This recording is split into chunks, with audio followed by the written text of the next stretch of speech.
Hello, dear viewers, and welcome back to Royal Style, your ultimate destination for all things regal, glamorous, and sometimes a little rebellious. Today, we embark on a fascinating journey into the hallowed, yet often contentious world of royal fashion. We're not just talking about exquisite gowns and glittering tiaras. We're delving into a realm where clothing choices transcend mere aesthetics, becoming powerful statements, silent declarations, and even subtle acts of defiance against an ancient, unwritten code. Before we unravel these captivating tales of sartorial rebellion, do remember to grace this video with a like, and if you haven't already, subscribe to Royal Style.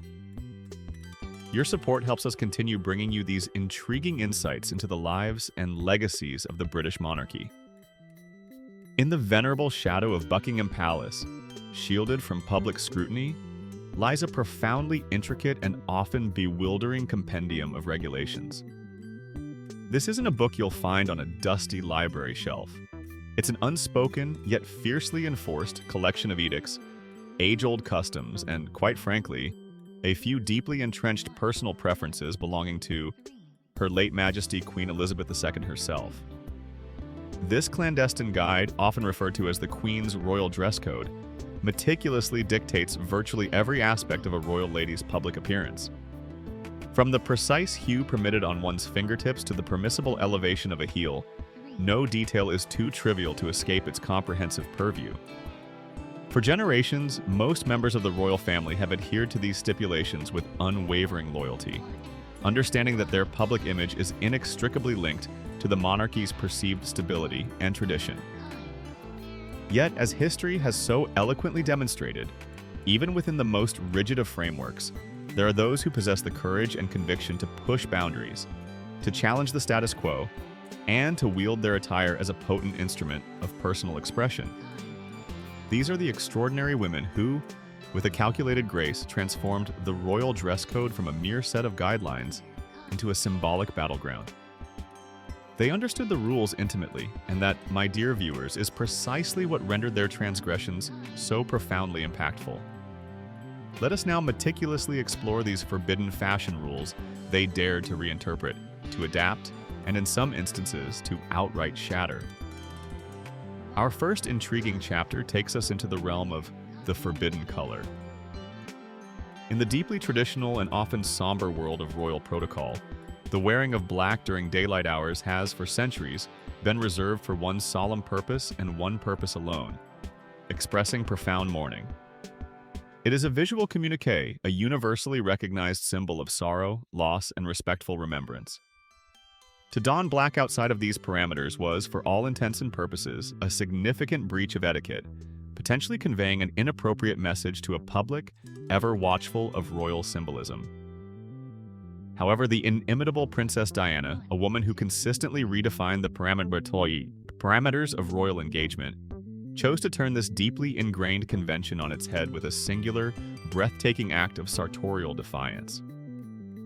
Picture the scene, June 29, 1994. The world was gripped by the BBC interview where Prince Charles, with a candidness that shocked the nation, publicly acknowledged his extramarital affair. On that very same evening, as the news reverberated across the globe, Diana made an appearance at a Vanity Fair party at the Serpentine Gallery in London. She arrived, not in the demure, pastel-toned garb typically associated with her royal engagements, but in what would instantly become known as the iconic revenge dress.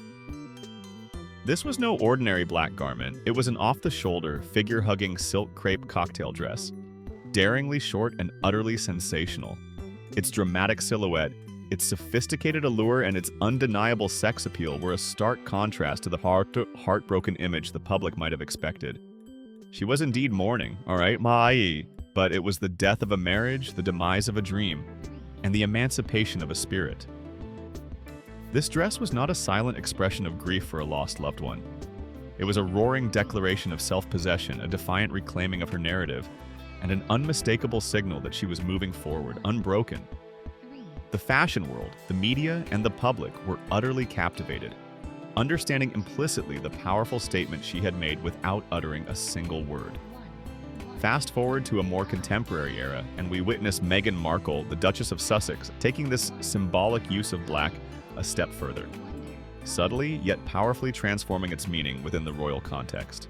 Hailing from a background rooted in Hollywood glamour and a distinctly American sensibility, Meghan embraced sleek, impeccably tailored black ensembles as her sartorial signature.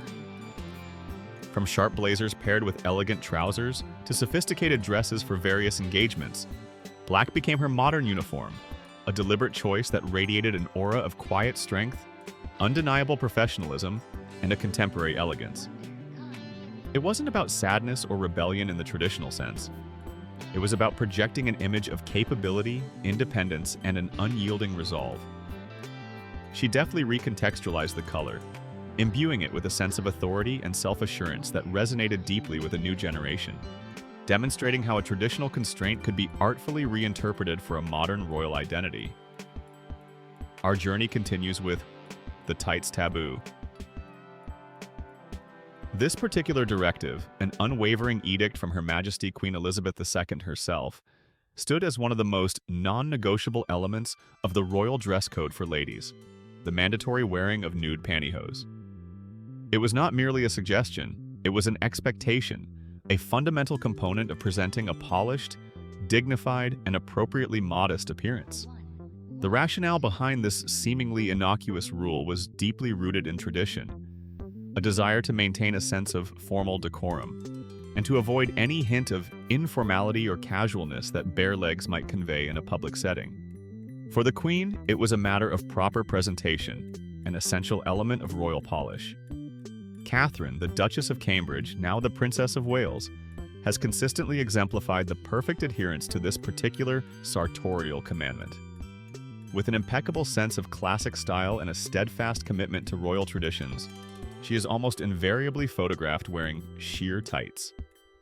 Her legs are perpetually clad in a subtle, barely there hosiery that seamlessly blends with her skin tone, ensuring that she always appears impeccably dressed, adhering to the established protocols with a grace and consistency that has earned her widespread admiration.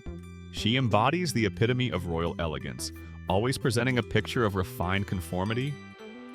However, for Meghan Markle, an American actress whose professional background and personal style were forged in a distinctly different cultural milieu, this particular rule proved to be a source of quiet contention, perhaps even feeling somewhat anachronistic, or as some might suggest, suffocating. In the United States, bare legs are a commonplace and entirely acceptable feature of formal and informal attire alike, particularly in warmer climates or for professional women. The expectation of constantly wearing pantyhose was a significant cultural shift for her. Consequently, and with a regularity that surprised and, in some circles, scandalized, Meghan stepped out time and time again with her legs elegantly bare. This seemingly minor detail, the absence of hosiery, was not merely a casual oversight. In the hyper-vigilant world of the British press and royal observers, it was interpreted as a deliberate and rather shocking act of rebellion. Each instance of her baring her legs became a quiet yet incredibly potent statement. It was a subtle but undeniable assertion of her personal autonomy, a quiet refusal to conform to a tradition that felt out of step with her own identity and the contemporary world. It was a tiny detail, certainly, but it resonated as a massive, unspoken declaration. You don't own my body. My choices are my own.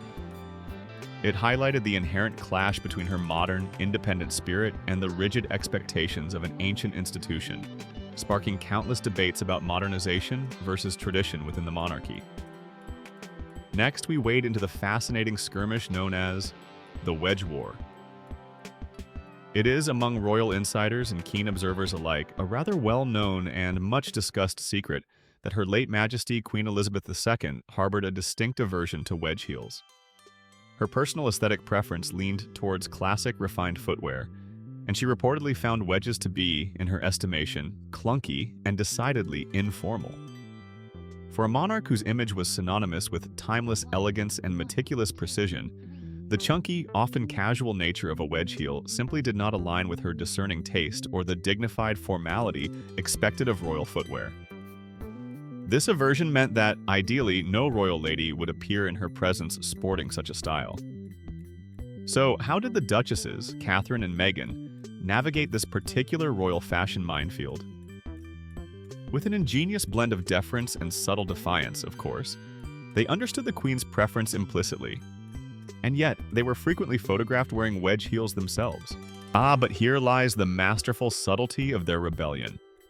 Their choice of footwear was almost invariably strategic. They would often be seen in stylish wedges at outdoor events, garden parties, less formal engagements, or during overseas tours where the queen was not present. It was a clever, almost theatrical act of sartorial gymnastics. The moment the queen's back was turned, or rather, the moment they were not sharing a public platform with Her Majesty, the wedges would make their discreet appearance. This was the ultimate sneaky rebellion, a quiet yet firm assertion of their own stylistic preferences without directly confronting the matriarchal head of the family. It allowed them to embrace a more comfortable, practical, and contemporary footwear option, particularly suitable for navigating uneven terrain or prolonged standing at outdoor events, while still maintaining an outward appearance of respect for royal protocol. It showcased their ability to adapt to the demands of their roles while subtly carving out their own fashion territory, demonstrating that even within the strictest of guidelines, there existed room for personal interpretation, albeit carefully calibrated. Let us now turn our attention to the scandal of the shoulders. Royal protocol, deeply rooted in centuries of tradition, has always demanded a certain degree of modesty in dress. This isn't merely about avoiding anything overtly revealing. It encompasses a broader philosophy of presenting a dignified, respectable, and understated image. For royal women, this historically translated into wearing garments with sleeves, often extending to the elbow or wrist, and necklines that were demure and high, ensuring that shoulders, décolletage, and upper arms remained respectfully covered, particularly at formal engagements or in the presence of senior royals. It was an unspoken rule, a visual reinforcement of decorum and propriety.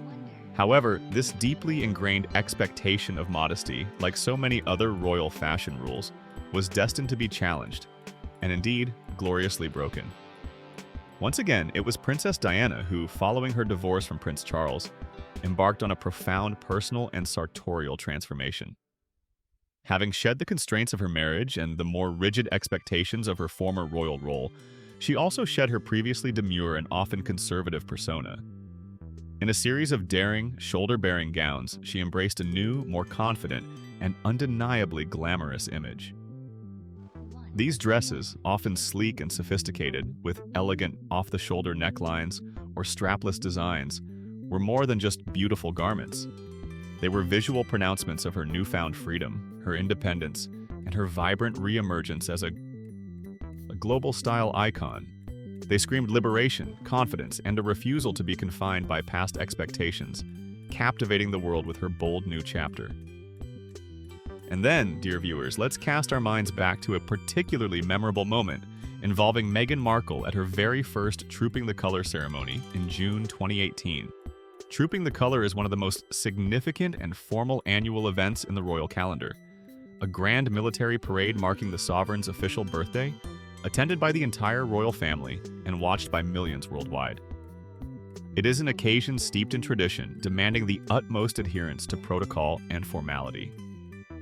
For such a quintessential daytime royal event, especially one attended by the Queen herself, a modest, covered shoulder dress or suit would have been the expected and entirely conventional choice. However, Meghan, with her characteristic blend of modern sensibility and quiet determination, chose to make a striking entrance. She appeared in a stunning, bespoke dress by Carolina Herrera, featuring a beautifully elegant off-the-shoulder design. The exquisite tailoring and the sophisticated navy hue were undeniably regal, yet the bare shoulders were a distinct departure from the norm for such a formal daytime occasion. The gasps, though perhaps not literally audible across the vast expanse of the mall, were certainly felt across the nation and within the hallowed halls of royal observation. It was a clear, unambiguous signal that Hollywood glamour, with its inherent confidence and contemporary allure, had arrived within the royal family, and it was certainly not going to be hidden away or diluted by antiquated rules. It was a bold fashion statement that immediately ignited discussions about the evolving face of the monarchy and the impact of a new, distinctly modern duchess.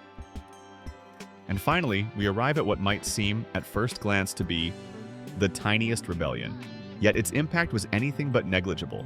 Of all the unwritten royal fashion rules, this one is perhaps the most subtle, the most seemingly innocuous, and yet, in its transgression, it proved to be profoundly symbolic. For generations, royal women have been expected to maintain a pristine, understated elegance, extending right down to their fingertips. This translated into a steadfast adherence to wearing nude or pale pink nail polish. The reasoning was simple. It was clean, it was simple, it was inoffensive, and it ensured that the focus remained on the royal personage and their engagements, rather than on distracting embellishments. It was a mark of classic refinement, a quiet nod to traditional good taste. The Queen herself was known to favor Essie's ballet slippers, a pale, almost transparent pink, a testament to this enduring preference. Then, in December 2010, Meghan Markle made a highly anticipated appearance at the British Fashion Awards. The event itself is a celebration of cutting-edge style and innovation, a vibrant and dynamic environment. Meghan, radiant and elegant, was cradling her baby bump, a picture of modern maternity chic. But it wasn't just her stunning black gown that captured attention. As she presented an award, her hands, resting gently on her bump, were undeniably visible. And on her perfectly manicured nails, instead of the expected demure nude or pale pink, shone a glossy, undeniably chic jet black nail polish. It was a tiny detail, almost imperceptible to the casual observer, but to those attuned to the intricate nuances of royal protocol, it sent a massive shockwave. Black nail polish, while a staple in contemporary fashion, was a stark, almost rebellious departure from centuries of royal tradition. It was bold, it was modern, it was undeniably stylish, and it was a clear, confident assertion of her individual style. In a world where even the smallest deviation from protocol is magnified and scrutinized, this seemingly minor choice was interpreted as a sophisticated, yet unequivocal, middle finger to the dusty old rulebook. It was a powerful statement of autonomy, a declaration that she would embrace modernity and her own personal style, even in the smallest of details, demonstrating that even the most deeply entrenched traditions could be gently, yet firmly, challenged. So, as we reflect upon these compelling narratives, it becomes abundantly clear that these instances were far more than mere fashion faux pas or accidental missteps. On the contrary, they were calculated moves, strategic choices, and profoundly impactful statements. Every single broken rule, every deviation from the established norm, carried a message. It was a cry for freedom, a declaration of independence, a quiet yet powerful push towards a more modern, more relatable monarchy, or simply an assertion of individual identity within a restrictive framework. These remarkable women weren't ignorant of the rules. In fact, they knew them intimately, understood their significance, and grasped the weight of their transgressions. And that, my dear viewers, is precisely what rendered their acts of sartorial rebellion so incredibly powerful, so resonant, and so utterly unforgettable. Their choices sparked conversations, challenged perceptions, and undoubtedly contributed to the ongoing evolution of the British royal family in the 21st century. Now, I'm eager to hear your thoughts, our esteemed audience. Which of these fascinating fashion crimes do you believe was the most scandalous, the most impactful, or perhaps the most brilliantly executed? Did Diana's revenge dress truly eclipse all others? Or was Meghan's black nail polish the ultimate subtle shock? Please share your opinions and insights in the comment section below. I always enjoy reading your engaging perspectives. And if you've enjoyed uncovering these intriguing royal secrets and exploring the deeper meanings behind the monarchy's sartorial choices, do not hesitate. Subscribe to Royal Style for more captivating updates, in-depth analyses, and fascinating insights into the world of royalty. Hit that notification bell so you never miss an episode. Thank you for watching, and until next time, keep it regal.